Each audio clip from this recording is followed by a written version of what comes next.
Ladies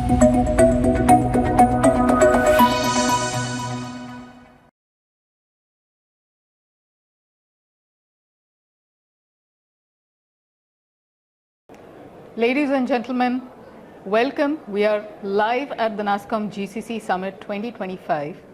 I have a very, very interesting guest with me today. This is a company that I started engaging with a couple of years back, and at that time, we had just started talking about technology in the field of HR, and there were lots of eyebrows raised about it. And today, with AI and all the advancements with Gen AI, we are talking of a completely different avatar of how AI can transform workforce analytics, workforce intelligence, and make companies a lot more productive. I welcome Kishore Reddy from ProHance. Kishore, thank you. Welcome. And thank you for giving us the time today to talk to you and to learn a lot more about workforce analytics. Our session is about smarter ops, smarter teams, AI and workforce intelligence in shared services. Being in the context of global capability centers also adds a layer of complexity. While AI is transforming every single industry and every single company, there's a lot more focus on how, in a shared services environment, workforce intelligence and analytics can play a differentiating role. Sure, I want to start talking about this with this first question. You know, it's very imperative that workforce intelligence is looked upon by every organization. But we are in this particular space talking about shared services organizations, and there's a very strong talent advantage idea that they come with when they come to India.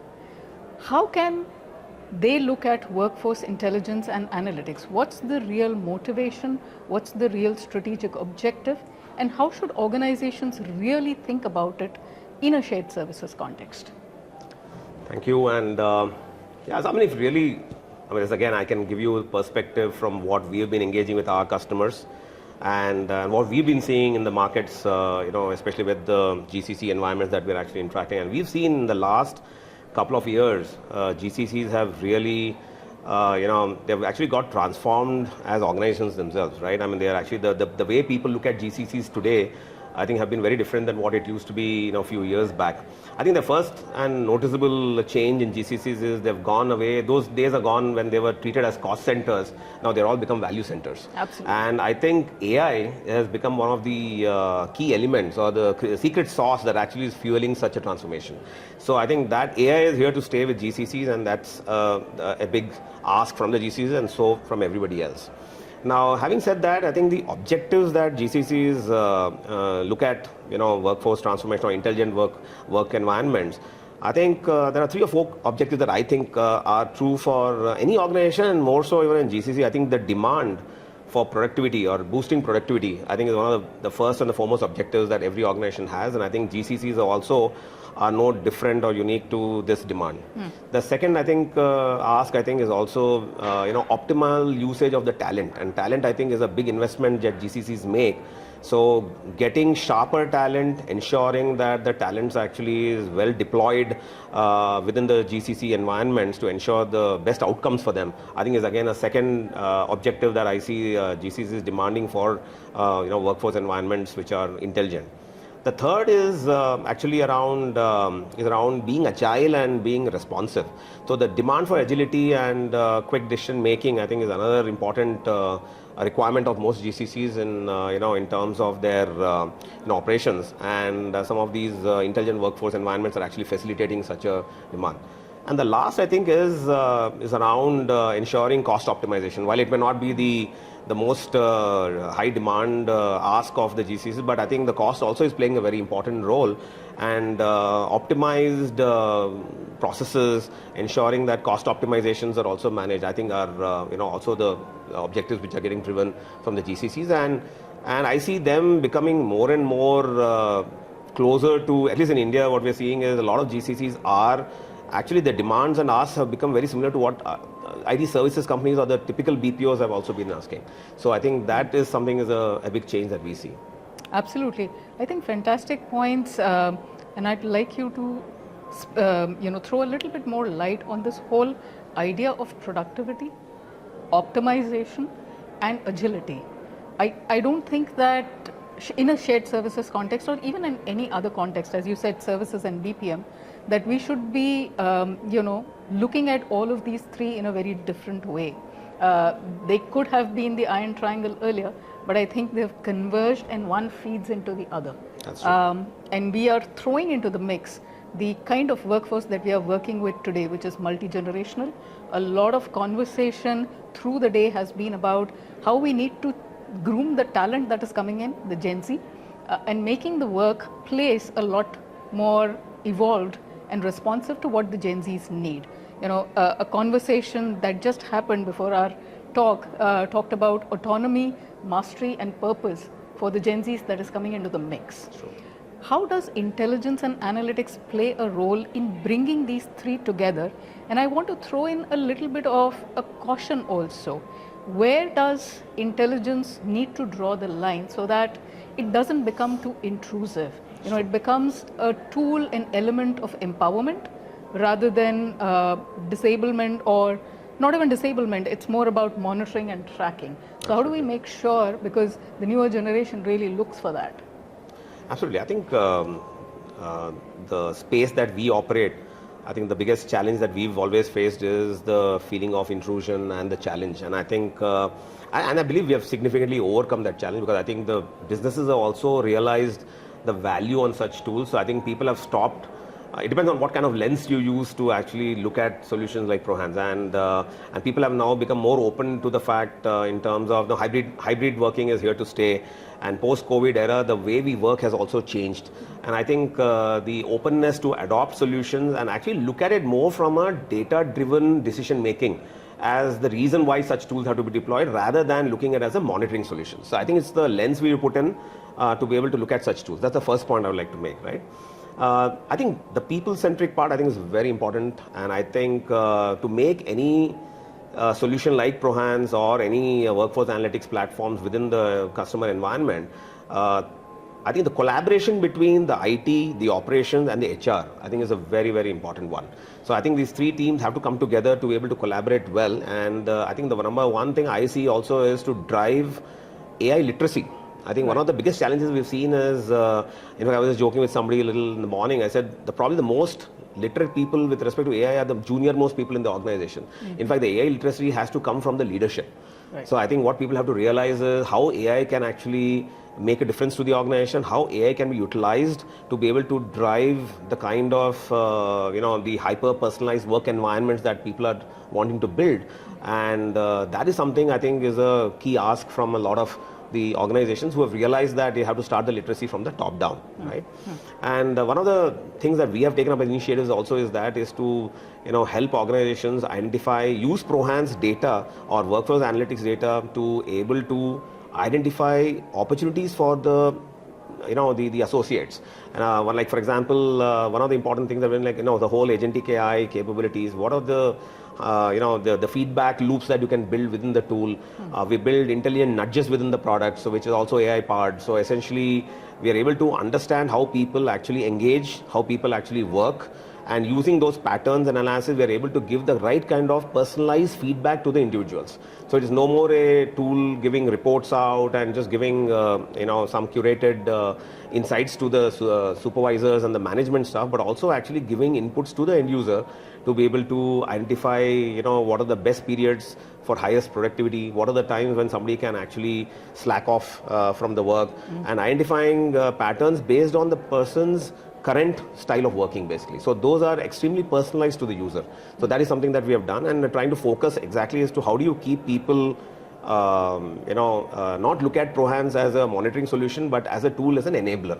So more ProHance as a coach, rather than looking at it as a thing. In fact, I kind of was looking at it and saying, hey, ProHance should not be perceived as a watchdog, but instead to be perceived like a co-pilot. Right. Not in the context of Jinay as a co-pilot, but I'm telling as a real sense in which people can actually have a conversation with the tool to be able to get help and get also, look at when they get stuck somewhere, can the tool come in and come like a handy coach to be able to them to solve problems.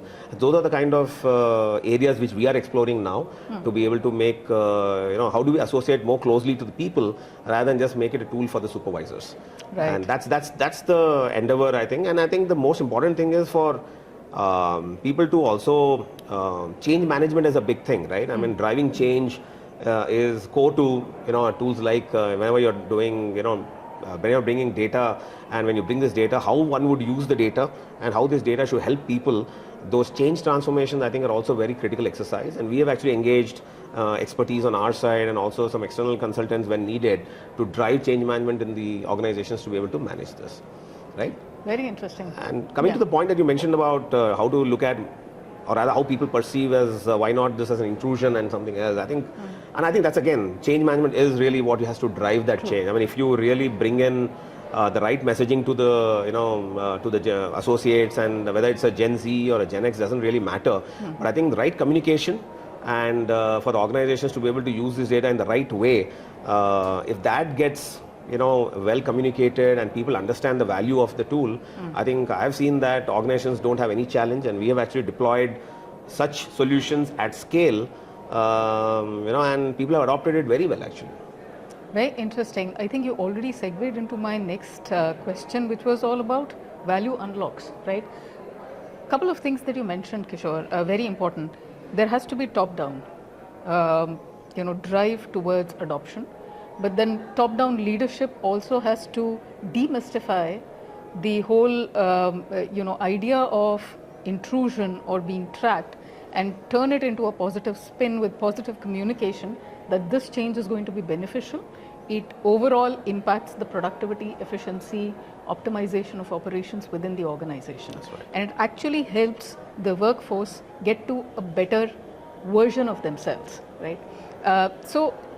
Top-down leadership, change communication, looking at and listening to what our workforce is telling us.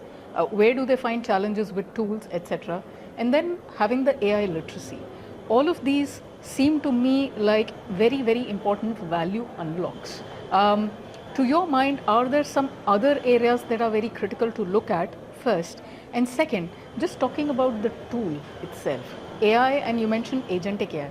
How does technology actually help us create that unlock?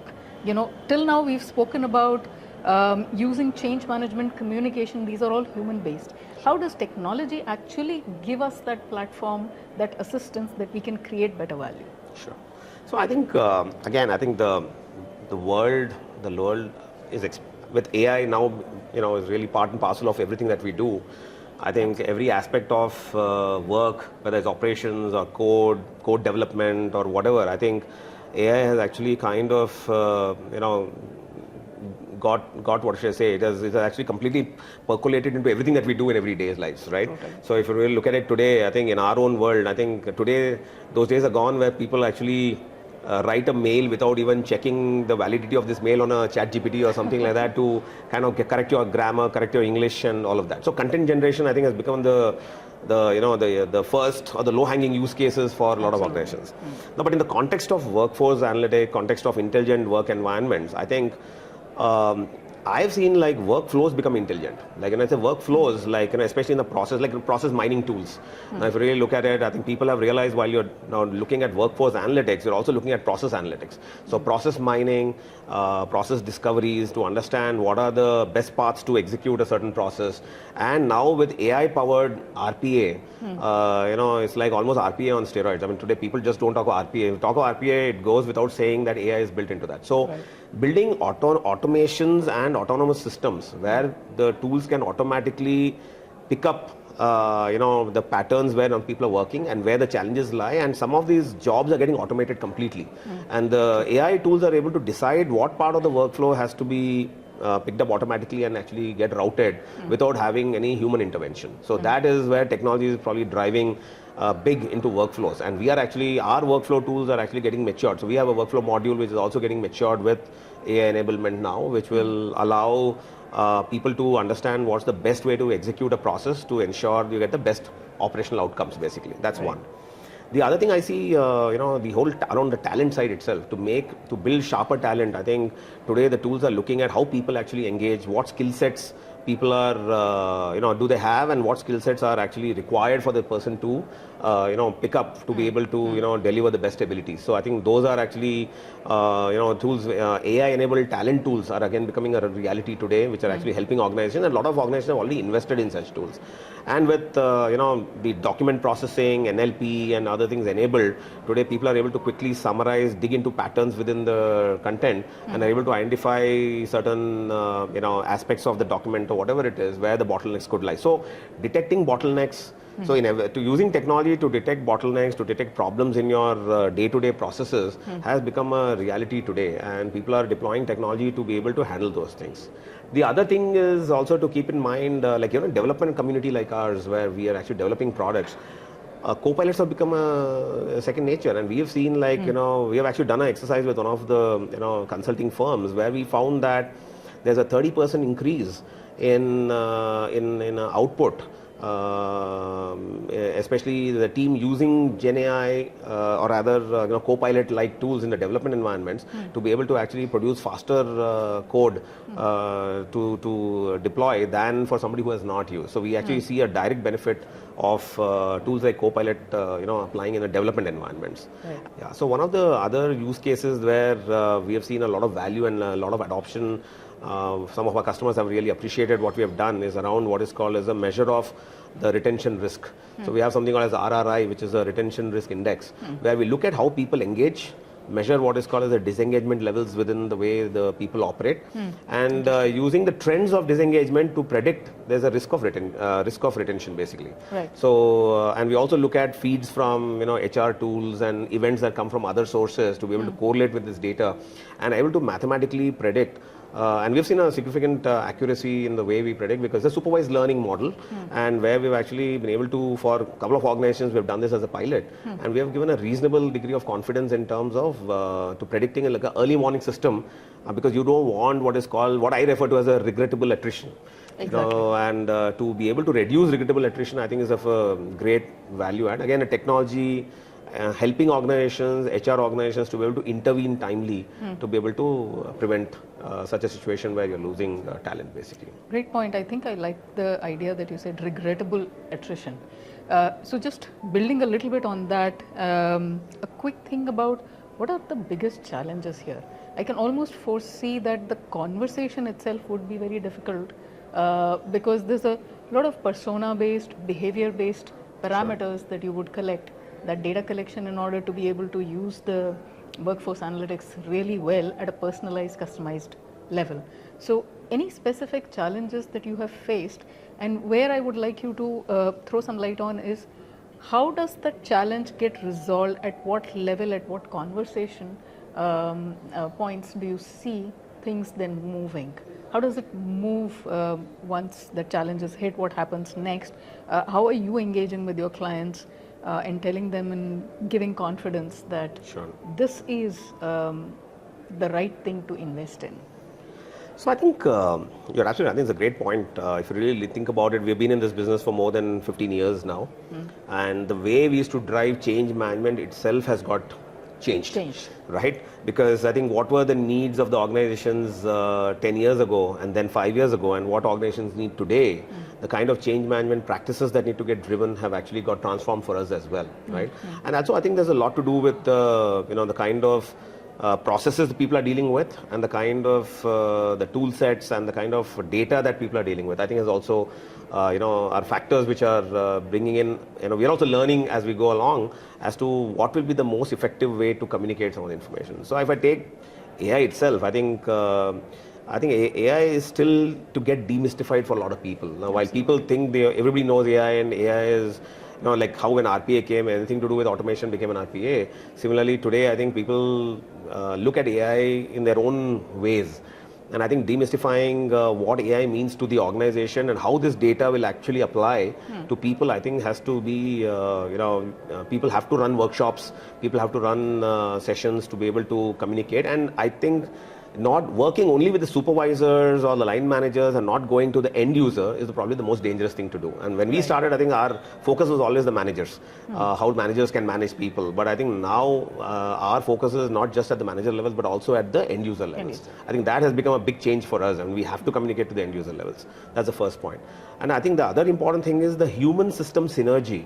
I think is a factor that one has to keep in mind. So the system and human are actually working together. So the whole automation, the way the handoffs happen between the processes and all of that, I think that sensitivities and hence training around that and skilling people around that, I think has become a very important thing. So by skilling people better in this space, in the operations world where the systems also play a big role, also drives better adoption, and the people have lesser anxiety.